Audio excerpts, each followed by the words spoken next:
Wow, great to see so many people. Thank you for coming. First off, I just want to say it's great to have the opportunity to come talk at events like this. So thank you so much for everyone who made it out, and thank you so much for everyone who made this event possible. Is it working? Oh, 1 second, I'll be right back. Okay, that's for the next slide. Yeah. Don't worry, it's not finished. Okay, so quick introduction. My name is Leo Venus. I'm a medical doctor. I recently graduated from the Royal College of Surgeons in Ireland, and now I spend most of my time trying to teach people healthy lifestyle in order to optimize their health, and I do so on different social media platforms such as YouTube, Instagram, and I have my own website where I work one-on-one with people as well. As much as I love talking though, you know, it can be a little bit boring to listen to one person just babbling on for 45 minutes. So I'm going to try to make this a little bit interactive. Now I know maybe for the guys in the... Oh, okay. Thank you. Getting some feedback straight away. So I'll try to talk a little bit slower. Yes. Oh, okay. Oh, I see. Okay, I'll try my best to slow down so the translators can keep up. Ah, okay. I didn't realize that. Thank you. Okay, so I'll keep myself on this side of the screen. Okay, very good. So, what I'm going to do is I'm going to ask you guys a question, and feel free to shout out some ideas. And the question I'm going to ask you, if you were going to see a doctor, what are some things that you would like in that doctor, whether it be the first time you see him or someone you're going to see regularly? What are some things? Shout out some things you'd like in your doctor. Sorry? Handsome. Well, this doctor is sure enough handsome. Knowledgeable. Okay, very good.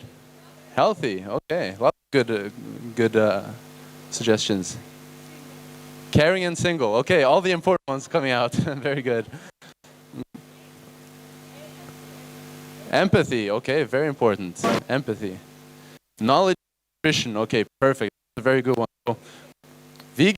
Oh, those are, now you guys are getting a little bit too demanding here. Okay. Okay, yeah, very good, very good. Okay, so let me just tell you a little story. So this is from a few years back now, back when I was studying in medical school, and it was my first ever clinical rotation in a hospital called Beaumont Hospital in Dublin. And I was walking in, I had a rotation in gastroenterology, which just means digestive or gut health. And so as a medical student, you walk into the clinic and you're always trying to find the intern who is, you know, the doctors who've been working for the least amount of time. So these are usually the least intimidating people to talk to. And then you have the SHOs, you have the registrars, and you have the consultants at the top, who are the big bosses, the scary ones who no one wants to talk to. So I walked into the clinic, and the first person I started talking to was an SHO. And so I got to talking to him, and he was like, oh, actually, just follow me, and we'll do some jobs. I'll teach you a little bit about gastroenterology. So we walk around from patient to patient, to job. You know, he's really, really good, really on top of his stuff. He's very knowledgeable. He's empathetic. The patients love him. His colleagues love him. And so he gets me to do, you know, we saw a peritoneal tap, which is where you're draining fluid from the area around your internal organs. And things like in patients with liver failure, what happens is one of the main functions of the liver is to synthesize proteins. And so when you have liver failure, you stop synthesizing all the proteins that you're supposed to be making, so the blood becomes very thin and it loses its ability to hold on to the fluid, so you get fluid leaking out into these spaces. So we had to put in a needle and then drain all that fluid. Everything went well, patient happy, colleagues happy, fantastic. And then next week to another patient, and he asked me, Leo, have you ever done an NG tube, which is a nasogastric tube? So you put it up through the nose to the back of the throat and down to the stomach. So this is for patients who can't, you know, swallow. And so you can get food directly into the stomach. And so I was like, no. He's like, well, first time now, let's do it. And then, you know, he goes through first with a mannequin, a doll, and shows me how to do it. And then I do on the patient. Success, very good. So not only was he really good with everyone around him, but he was a really good teacher. And I just found myself looking up to him and saying, wow, you know, if I were to practice medicine in a hospital, I would really want to be like this doctor. He just really seems to know his stuff. And so, you know, we're walking and he gets a little bleep on one of these, you know, almost like a telephone call that they have on the belt. And they tell him, okay, so there's a farm rep lunch, come up. And he says, Leo, are you hungry? Come up with us. Oh, okay, free food, sure. You know, as a student, I'm not going to say no to free food. So we go up, and by the way, on a side note, this is one of the things I still find a little bit strange in medicine, even though it's in most countries illegal to get direct gifts or payments from pharmaceutical representatives. You still get these free lunches where the farm reps come and tell you what drugs to use, and it's a little bit strange. But anyways, we get up there, and being the gentleman he is, this doctor says, "Leo, do you want some cheese and ham sandwich?" I was like, "No, I'm okay, thank you." He says, "Oh, okay. Do you want some of this omelet?" And I'm like, "No, I don't eat that." He's like, "Oh, really? Why not?" And comes up, "Oh, I'm vegan, So I said, "Oh, what? You're vegan? Oh, wow. Okay, interesting. So I just have one question for you." And I go, "Oh, okay. All right, let's hear it. Ask away." This is, there you go. "Where do you get your protein?" And everything. I was looking up to you. How can you do this? No. And the reason I tell you this story is because, like I said, this guy was obviously a very intelligent guy. He knew his stuff, very good at his job. But this same person had no idea about nutrition. He thought as a vegan you'd have trouble getting protein. And this is not an exception. This is the norm. I can't tell you how many times I've talked to whether it be the SHOs, registrars, interns, or the big boss consultants, and they have almost no knowledge of nutrition whatsoever. I heard them all from how can you get calcium without milk, how can you get omega-3s without fish, protein without meat, right? And it's not their fault, like I said, it's not because they're stupid or they're not interested in helping people, it's just they're not taught. It's not in the medical program, in medical school we're not taught this, and through professional training we are not taught this either. So it's a very big shame, but I tell you this just because if you have it in your head, that idea that medical doctors are a reliable source for nutrition information, forget it. Perfect. Throw that out in the trash because it's not true. Okay, so that's the first thing. And then I want to say, imagine that doctor ask any of these four, where do you get your protein? What do you think about that? Yeah, especially the one on the bottom right there. Have any of you guys seen Game Changers? Yes, amazing movie. Very good. I think that movie is going to do so much good for the world.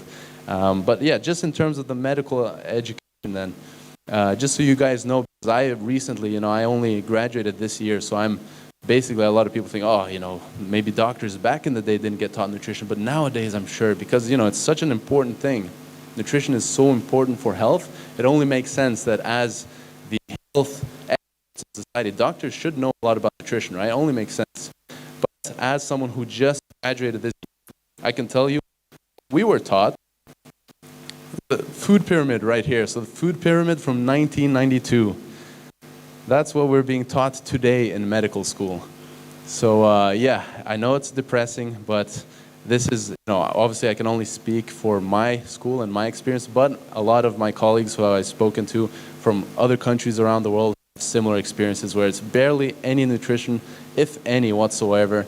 And so medical doctors on average know little more than your average person around nutrition. So it's important to keep in mind. Now, the other thing I always love to talk about is evidence, because we've never lived in a time as today where we have a greater access to information, right? Everywhere you look, you can find so much information about every single topic, but then it becomes difficult to sift through the information and see which kind of information is good information and which kind of information is bad information.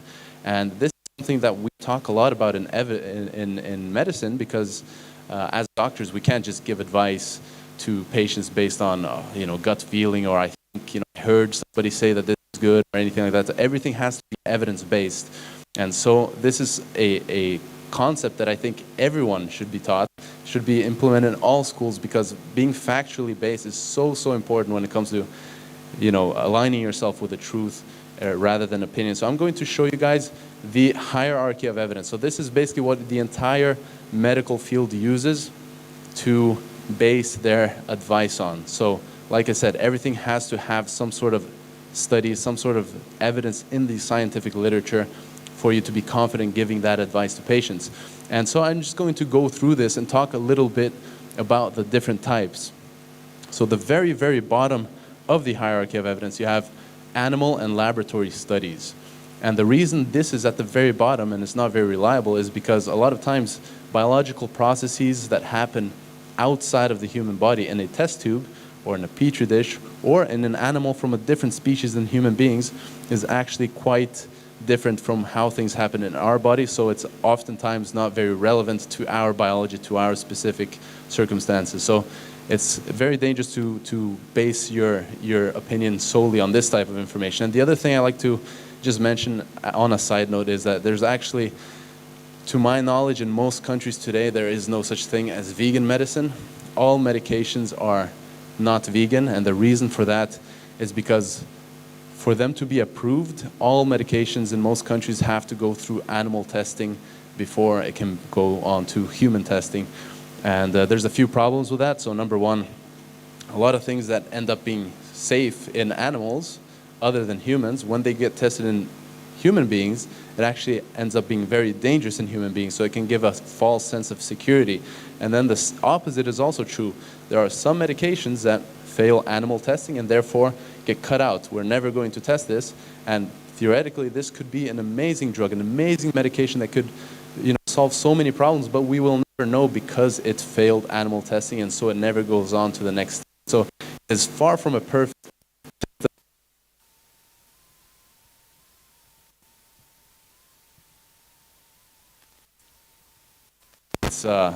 It's a imperfect system, needs to change, and the reason I'm mentioning this, I don't want people to stop taking medications. Obviously, as vegans, I think people are trying to do the best to their abilities in terms of avoiding harm to other animals.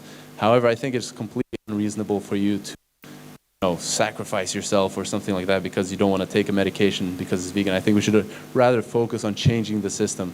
If it's a life-saving medication, definitely take it, whether it's vegan or not. That's my recommendation. Now, the next section here, case reports, case series, narrative reviews, expert editorials. The one I really want to focus on here is expert opinions.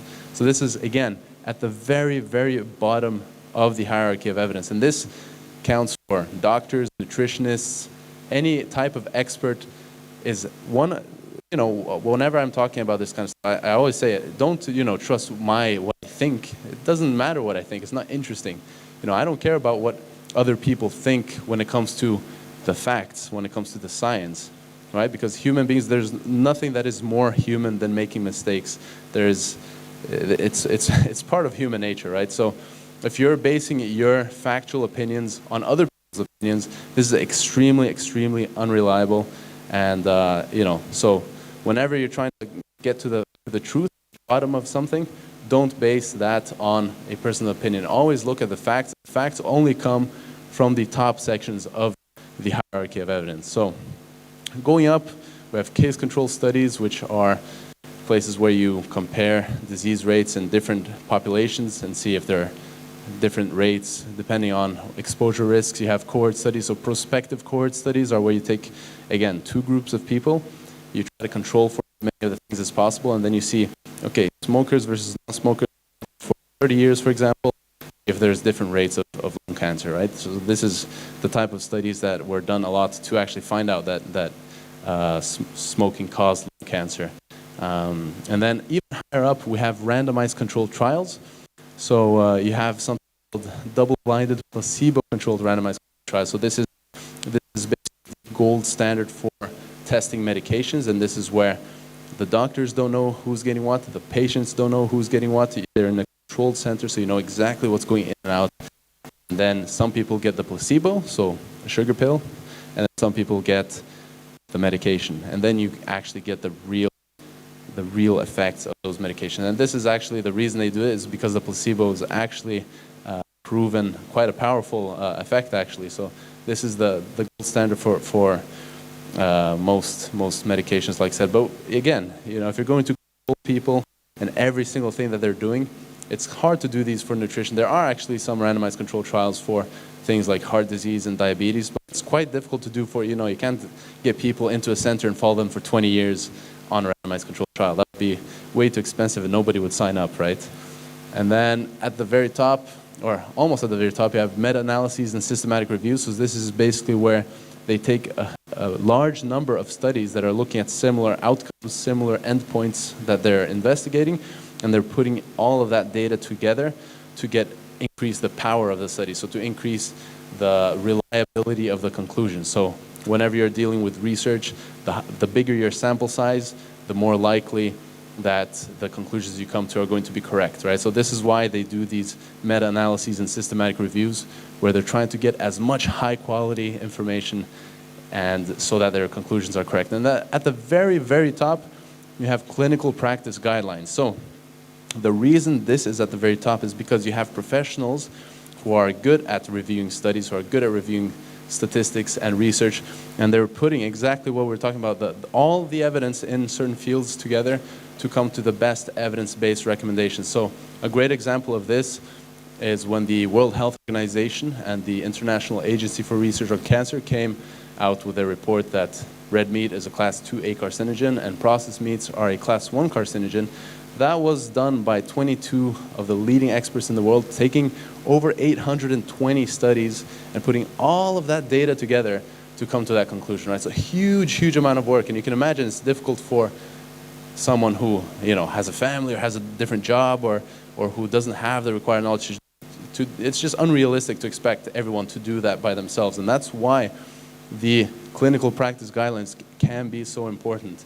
Now, I'm sure you guys have, or many of you have probably experienced this, where you have something like the World Health Organization's reports, right, which is based on a huge amount of work and a huge amount of evidence, over 800 studies, and then you have someone say, oh, well, I found this study that shows meat is good for you, right? How many times have you guys heard that, right?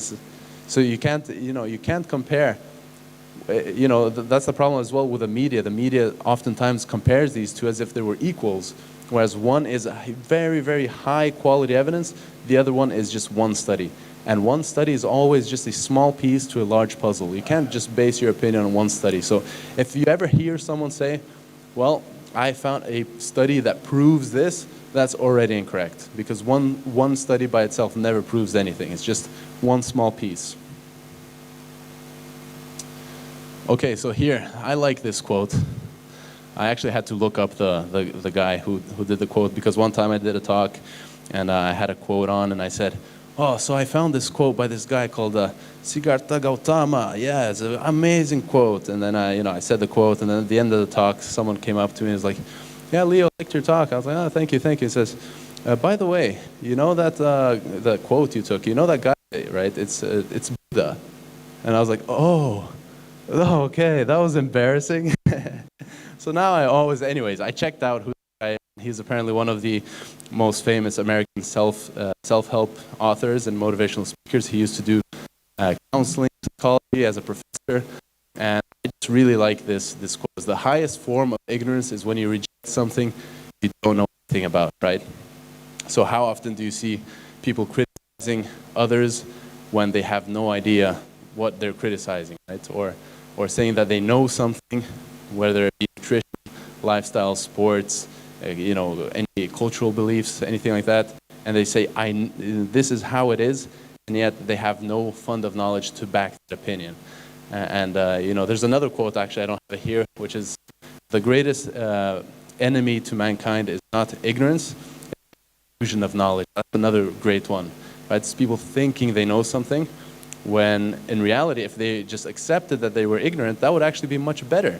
Because if you accept, I don't know this, you're open to learning about it. Whereas if you're trying to say, oh, I know everything, right? You kind of lock yourself in that position, like, I know this is to be true, then you're kind of stopping yourself from progressing any further.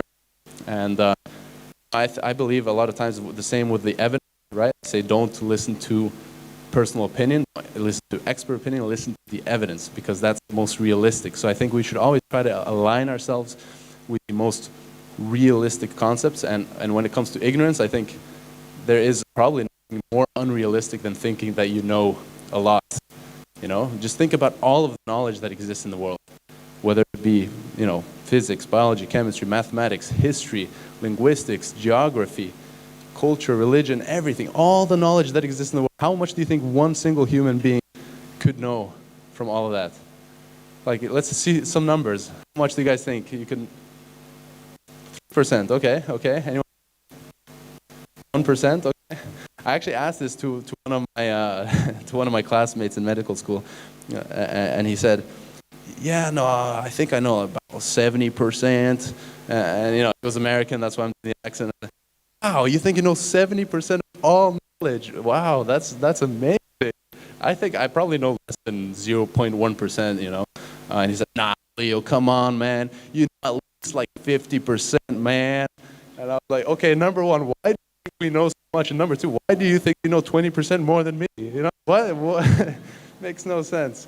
So yeah, I think again, it's extremely unrealistic to think that we can know that much, and therefore, I think this is kind of the humility of science. It's one of the stepping stones of science, is that what we think we know may be proven to be incorrect as more knowledge comes in, as more information comes in. And I think if everybody just kept that in mind a little bit more often, it would definitely open up the way to stay more aligned with the truth and not get ourselves emotionally stuck on being right all the time, because you know it's nonsense. It's completely unrealistic to think that human beings are going to know such a huge amount of information, right?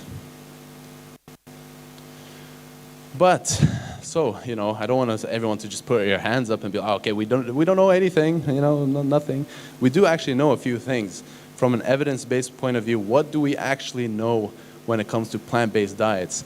So there are a few areas where the evidence is so overwhelming, it's so strong. We have so many prospective cohort studies, so many randomized controls trials, meta-analyses, and even position papers, even guidelines and advice where the biggest organizations of professionals are putting it out there that vegan diets do better than any other diet studied in these four areas. And the four areas are: number one, heart disease. So heart disease or cardiovascular disease is the number one killer in the world, killing over 18 million people every single year. And in this area, the plant-based diet, the whole foods plant-based diet, is the only diet shown to not just prevent, but even reverse, in most cases, disease. So amazing. Number one killer, plant-based diets. That should already be enough. That's where the discussion should end. No, but we have more. So number two, type 2 diabetes. Again, super common, epidemic. 1.5 million people die per year, leading cause of blindness, renal failure, amputations, horrible disease. And most people think this is a chronic disease that you can do nothing about, right? It's just going to get worse and worse and worse until you die. However, that does not have to be the case. Again, plant-based diet has been shown to help treating these patients, but also very, very powerful in preventing this from even happening in the first place. Number three, hypertension or high blood pressure.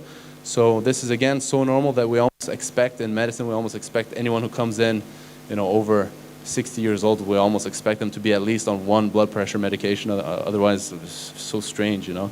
But again, it's become normal, but normal does not always mean good, right? And just because something is normal does not mean that that's how it's supposed to be. And when it comes to high blood pressure, again, huge amount of evidence. It's better than any other diet studied today in terms of preventing and treating high blood pressure. Oh, sorry, I forgot the fourth one. The fourth one is different types of cancer. So you have prostate, breast, and colorectal cancer, which are three of the four top killing cancers. And again, plant-based diets do the best in terms of preventing these four. So anyways, been talking a little bit about diet, just to mention a few other things to keep in mind then. So obviously we want to be focusing on whole foods instead of processed foods. A lot of the events we come to, like I just sat down and had a burger, so I'll put my hand up and say, okay, look, exceptions are okay every now and then, but it's the day-to-day that counts. It's what you're doing for a long time, for the rest of your life, on a daily basis. That is really what's important. If, you know, every time there's a Christmas party or an event, you have something that's not optimal, you know, that's okay. But whole foods, plant-based, the staples are fruits, vegetables, whole grains, legumes. Add some nuts and seeds, depending on, the only problem with nuts and seeds is that they're extremely healthy, but they contain a lot of calories. So if you're trying to lose weight, try to minimize it to one handful a day. And then herbs, spices, make water your drink of choice. Those are basically, you know, there's so much confusion around nutrition, but it doesn't have to be that complicated. You can actually make nutrition quite simple. It doesn't have to be this, you know, laboratory, like calculating everything. It doesn't have to be that difficult. The principles of a healthy diet are actually pretty simple, and the benefits, like we talked about, are huge. Now for the rest of the talk, sorry, am I speaking too quickly again? A little bit? Okay, so for the rest of the talk, I am going to speak about some of the other lifestyle factors. Because, you know, a lot of times we say, oh, it's all about exercise, right? It's only exercise that makes us healthy, or it's all about diet, or it's all about genes. I think humans are a little bit dualistic. We like to think of everything black or white, right or wrong. But we have evidence for quite a few lifestyle factors that do optimally or optimize our health, do improve our long-term health. And so diet is definitely one of the most important ones, but it's definitely not the only one. And there are a few other things that we can all do to improve our health. One of them, as I mentioned, exercise. So you don't have to go to the gym 2 hours a day or anything like that, right? You know, again, a lot of extreme trends in society where you just couch potato, sit and watch Netflix all day and eat potato chips, or, you know, run marathons and Ironmans and all, but it doesn't have to be that extreme. The World Health Organization actually recommends 150 minutes a week of moderate intensity exercise or 75 minutes of vigorous intensity exercise per week. So it's not that difficult to reach those numbers. You probably get some more benefits if you even go to twice that, so either 300 of moderate intensity or 150 of vigorous intensity per week. But like I said, to get those minutes in a few times a week, it's great. And I would say the most important thing is to find some sort of exercise, some sort of sport that you enjoy doing, because if you're going to do it for the rest of your life, then you don't want it to be something that's, oh, what a hassle to go and do it again, right? So find something that you enjoy doing, and that way it will be a pleasure to do it for the rest of your life rather than a drag. So that is exercise. Next up, sleep. This is one that I am suffering a little bit from because I landed at 5:30 a.m. This morning. So my sleep is a little bit off, but extremely important again. It's been shown to really help prevent a lot of these chronic lifestyle-related diseases. And when it comes to sleep, there is one thing I would recommend everybody look into. You know, either write it down in your phones or just remember it in your heads, but something called sleep hygiene.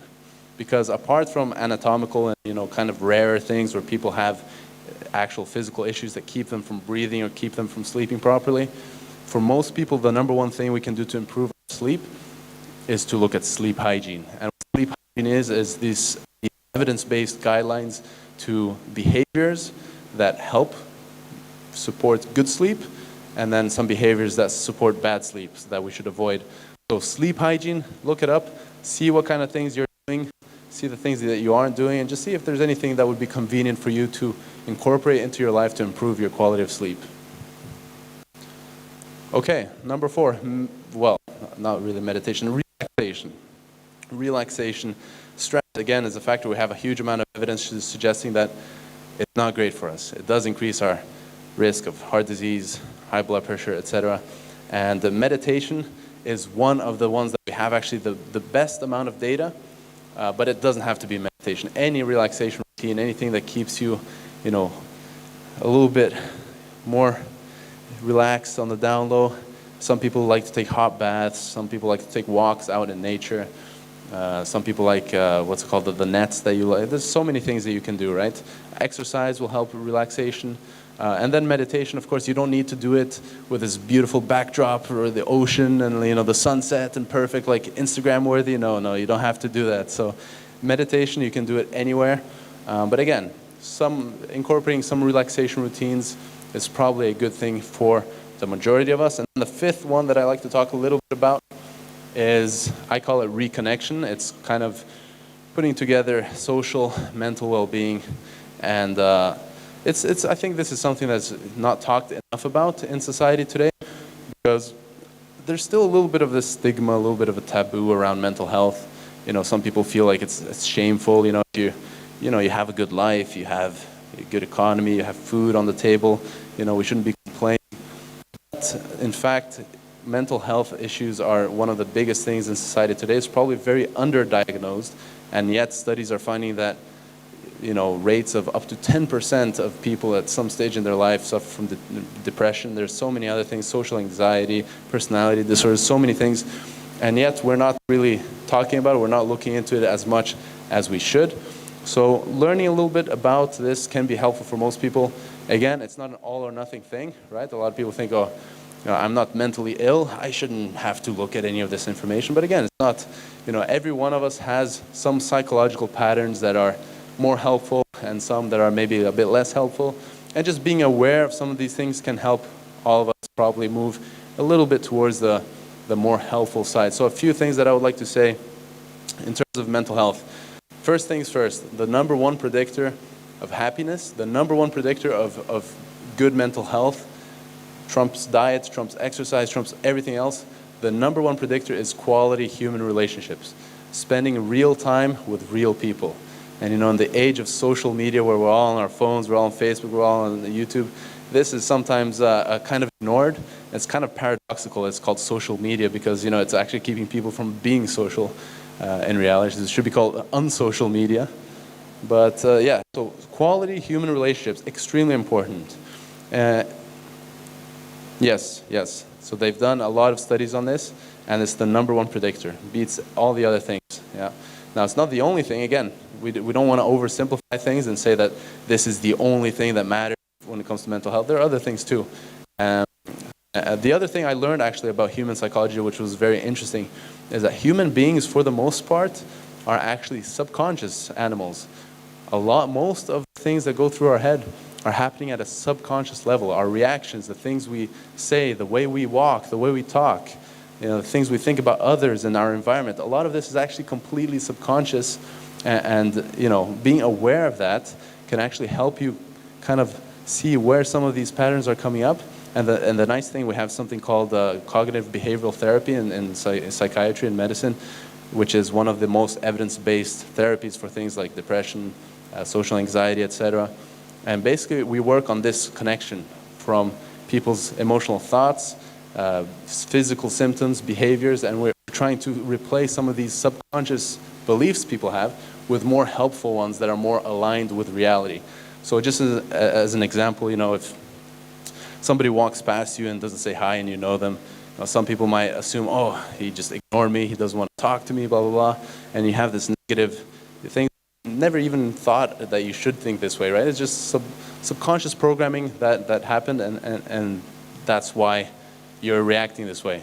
However, then if we can actually go in, and this is the beauty of it, it's a two-way street, right? Even though your subconscious mind can affect how you consciously think, the opposite is true. So how you consciously think and the decisions that you're making, if you repeat them enough and you live it enough, it can actually go the opposite direction and affect your subconscious mind and then change some of those conscious programs. So that is what they do in cognitive behavioral therapy.